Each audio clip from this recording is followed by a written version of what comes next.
Hey guys, so we got quite the episode to talk about today. So obviously the first thing to talk about is that we get a display of Meito Enma's power, and yeah, on top of the fact that it's as powerful as we thought it was, it just figures that Zoro can just never have a normal sword.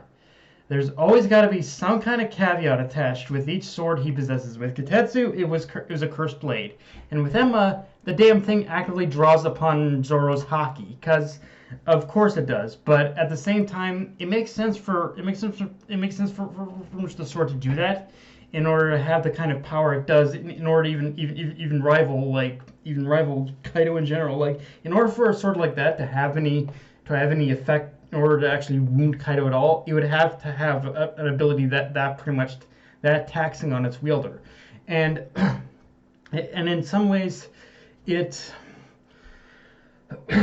and it does, and it also gives Zoro a new challenge to overcome, because with Zoro, like, obviously, what's Zoro's big goal throughout this entire series? It's to become the world's greatest swordsman, and with a sword like Enma, and the ability it possesses in order to draw upon his haki, it actually kind of forces Zoro into a very interesting situation where it kind of forces him in order training his control of haki. Like, it doesn't matter what happens, honestly, from whatever training Zoro does. At the end of the day, he's gonna come out of this with a pretty much more stronger, like sense of hockey control than he ever had before. Like, the big thing, because that's the big thing with Enma, is that it's a sword that kind of forces the wielder in order to control their hockey better. So, like, it's really pushing Zoro, like, past those limits, and forcing him to like just overall, like just kind of really train, really kind of train himself, and really gain a better understanding of hockey control almost. So in that sense, it's really good as well. um, with that said, one thing that has kind of occurred to me with this reveal is that if Enma has the ability to draw upon its wielder's hockey, um, I'm almost wondering if the reverse is true. Is reverse true for is if the reverse is true for Hop for if the reverse is true for Hop Ikiri, in the sense where it strengthens a person's hockey in some way, because when these two swords were first introduced in the manga, it has always felt like the two swords are sort of a yin and yang of each other, like, and there has to be some reason, like if Enma draws upon the user's haki, then what is it that the other sword does? What is it that Hop Ikiri draws upon? And they're also, and with this, and we also got a little bit of a moment with Momonosuke where we see he actually fears wielding the sword.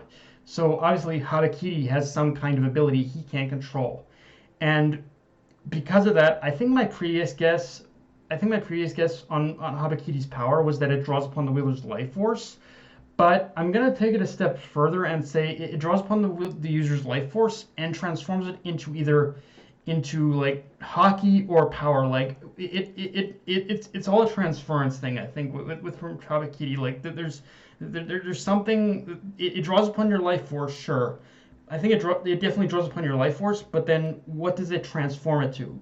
Does it transform it into hockey, or does it transform it into power? Like, I think it is. I think in some way it does draw upon something, just like Enma, but unlike Enma that draws upon hockey, I think with Harakiri, it actually kind of like it pretty much it gives hockey back to a person or something, like, or it fuels the power of the sword itself. And as far as what the power of the sword itself can be, I'm not. It fuels the strength of the sword, but yeah. But aside from that, I'm not sure as to what gave it its power, what it gave it the name of, like, the Heaven Splitter or something. I'd really like to know what exactly gave it that name to begin with, because with Enma, we already kind of got an idea as to what gave it the name of the sword that rends hell. But with Habakiri, we don't know what that sword in particular can do right now. So yeah, I'd really like to, even though I think I've got an idea how the mechanics of Habakiri work, I'd like to know what its power actually is. Um, Also, I'd really like to hear you guys' opinions on which sword you think Zoro's going to leave with by the end of Wano, because honestly, with the offhand comment moment of Kiko, like from returning, like from returning, pretty much it was Nidai Kitetsu to Hitetsu, I can't help but shake the idea that Zoro might leave Enma behind in Wano and leave with pretty much Nidai, but at the same time, Hitetsu's motivational speech does seem more or less to say Enma is Zoro's perfect match. So yeah, just tell me in the comments which you think he's gonna leave with. Is it gonna be Enma or is it gonna be Nidai? Because I'm not sure right now.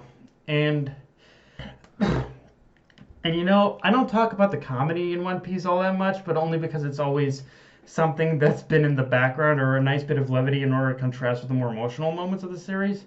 But I have to say, the first 6 minutes of this episode were absolutely hilarious. Like, no joke, I was laughing my ass off at the zany antics and just everyone's reactions to just the simple thing of basically of Hiyori of Hiyori like learning that Hiyori was alive. Like, it was probably the funniest I've seen of One Piece in a long time. And that's not to say One Piece hasn't been funny before, but the first 6 minutes was probably the first in a while that the that the series has made me howl with laughter just from how every moment was so perfectly timed, especially the visual joke of Momo getting kicked, but by